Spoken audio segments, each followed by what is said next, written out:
Hey guys, it's Roderick and I'm here with the Rise of the Powers of X #1. So, here we are at the end of the Krakoan age. And I'm kind of nervous, I'm kind of hyped, I'm kind of giddy, I'm kind of sad, all bundled up into one, right? So if you're new to this channel, this is where we review comic books, television, film, a little bit of reality TV show, all bundled up in a good kiki with an eye towards acting, screenwriting, filmmaking, and writing. So anyway, here we are with the Rise of the Powers of X. Now, if you recall, when we first started this long journey into the Krakoan age, we had House of X, and then we had Powers of X, right? So Powers of X kind of will always give us the timeline and the course of events that kind of got us to the present stage where we are. And then the House of X / Fall of the House of X is going to give us what's happening in real time, right? So this starts off kind of in kind of a past timeline kind of sense, and we're going to get a lot of timeline jumping, kind of what we saw in Powers of X when we first started the Krakoan age, right? And they all kind of taper into each other. Because the Powers of X, if you recall, was Moira's journey to realizing that through her various timelines, how to actually get Charles and Magneto into to do the Krakoan age. And if you think about it, right, if you remember that so much of the deliberations during Powers of X, when we first started, was how to fix the Sinister problem, right? See, this is a plot hole that they never really buttoned up for us. So if you go back to Powers of X, one of the things that's majorly discussed is that having Sinister involved in the Krakoan age was essential because Sinister had the entire all the mutant population genes collected, and you needed his genes for resurrection. However, during Moira's timelines, Sinister backstabbed and betrayed mutants. He created chimeras, he did all these things. Now, I was under the impression, and I remember recalling when Charles Xavier, and Magneto went to go see Sinister, and we had the whole Sinister bar with all the riddles and all the things that were going on, that Charles did something to Sinister's mind so he would not betray him, right? That he would not screw over the mutants, right? Because if the beginning of the Powers of X, we're worried about Sinister betraying the mutants, we're right back here at the end at the Rise of the Powers of X. When at the end of the day, it was Sinister that undid the entire Krakoan age anyway, which is what Moira was worried about when they were forming the whole House of X. And also Moira going off the deep end, becoming all batty and hateful and trifling. She's going to get hers because I just hope Destiny and Jean Grey just light her on fire for one good time so she doesn't forget it. But that was always a loophole for me. So, which brings us to the Rise of Powers of X, which is 10 years plus into the future of the present day. They're at the Tower of Nimrod. Emma's in her diamond form, and Karima and Nimrod are really gloating at the fact that they finally won. Because in this timeline, in this era, in this moment, the mutants have lost. All the mutants have been decimated, and then tomorrow, the Dominion is going to show up, right? So we're knowing at this point the Dominion is going to show up. The mutants are there. They kick off Emma's hand. And then in the ruins of the detention center, right, Mystique and Gambit are there saying Emma's distraction worked. They got the information they needed. And then Gambit turns himself into a bomb, throws himself at the Sentinel. Mystique goes out in a blaze of glory, right? Now, up in the Unbroken Sword, we have what's remaining of this new X-Men team, right? And it's Iron Man, which is the AI imprint of Tony Stark, Captain Krakoa, the last captain of the Krakoan age, Miss Marvel. Then we have Shadow Tiger, which is Kitty after consuming the Death Seed. And of course, Wolverine, because Wolverine is going to stay on until the end of time, right?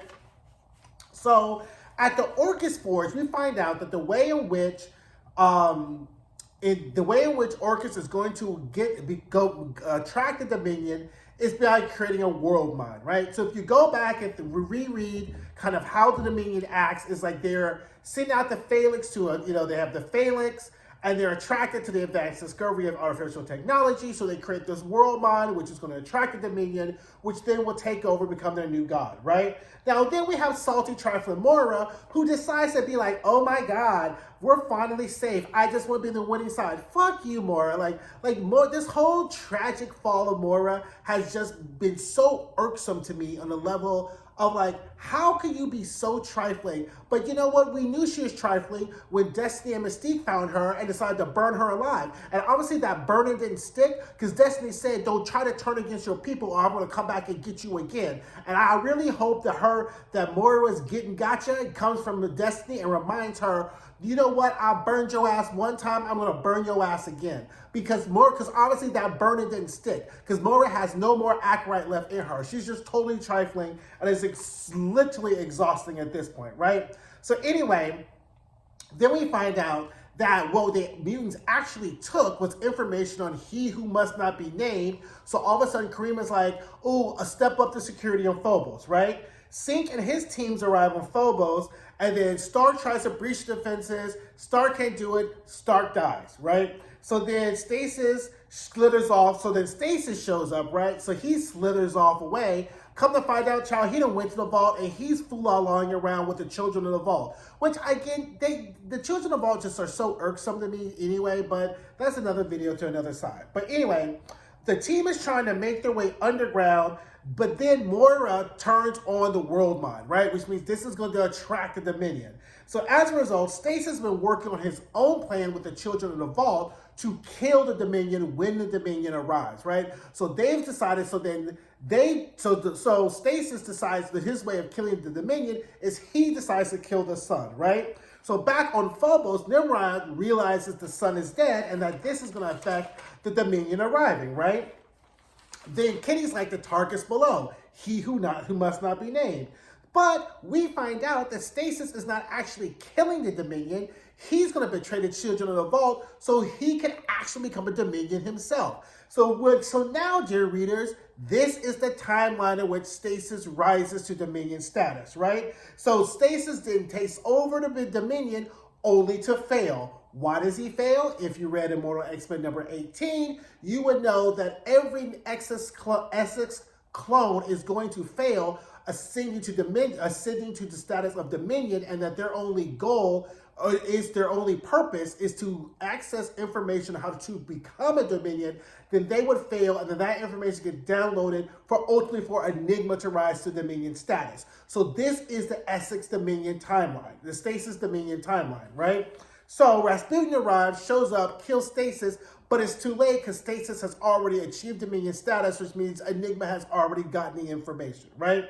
So Enigma appears to Nimrod and says, you're not my god. And then Nimrod's like, I am your god. I'm your new god. And then we get the whole kind of setup of how this whole Dominion situation worked out, right? So the way it happens is Nathaniel Essex created 4 clones, right?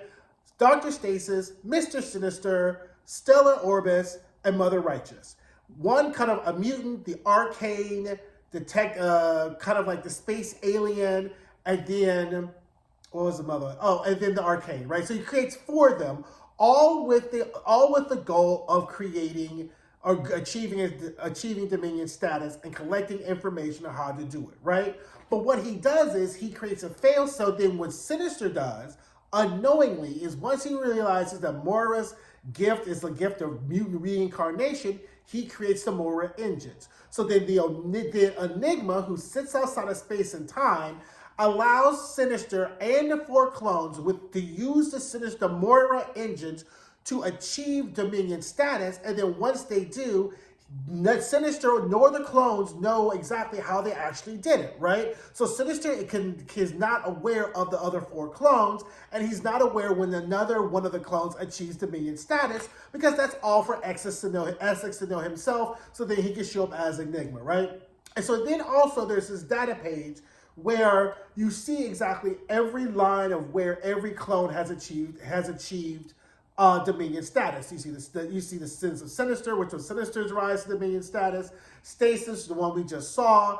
Then we saw Stellar Orbis, and then of course Mother Righteous's one, which was a very interesting note, because they say that the White Hot Room has been mortally damaged by Mother Righteous's ascension to Dominion, which I think is going to really play into X-Men Forever, especially with the cover with Jean Grey and the bleeding Phoenix on the snow, that somehow they're going to have to heal the White Hot Room and heal Jean Grey, because one of the only things that can stop a Dominion is Galactus and Phoenix And why go searching out for Galactus when you have the Phoenix Force right there? So anyway, so also outside of time and place is No Place X, which is where Rasputin returns, and it's Charles Xavier. So Rasputin tells Charles Xavier they couldn't stop it this time. Charles was like, well, we kill Stasis 9 times out of 10 before him achieving Dominion status. So at this point, the plan, if you go back to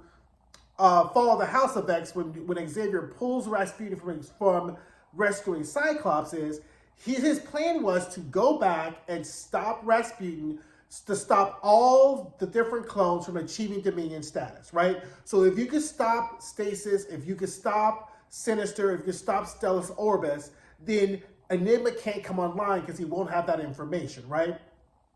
But with all the various Moira engines, you have to stop them every time they encounter it in the engine. So if you miss a step, then it's already failed, right? Excuse me. So now Doug gets really pissy because he's like, "Damn it! Now you're supposed to be this like space techie warrior, and now we're screwed. So now we're going to have to use another contingency plan to kind of stop this. So what's the contingency plan? The contingency plan is that Moira's timeline, even if you go back in time and kill Moira before her gift surfaces, the universe stops and then all the timelines disappear, right? So the plan is now, since they can't stop Enigma from downloading all the information, they have to stop the creation of the Moira engines, right?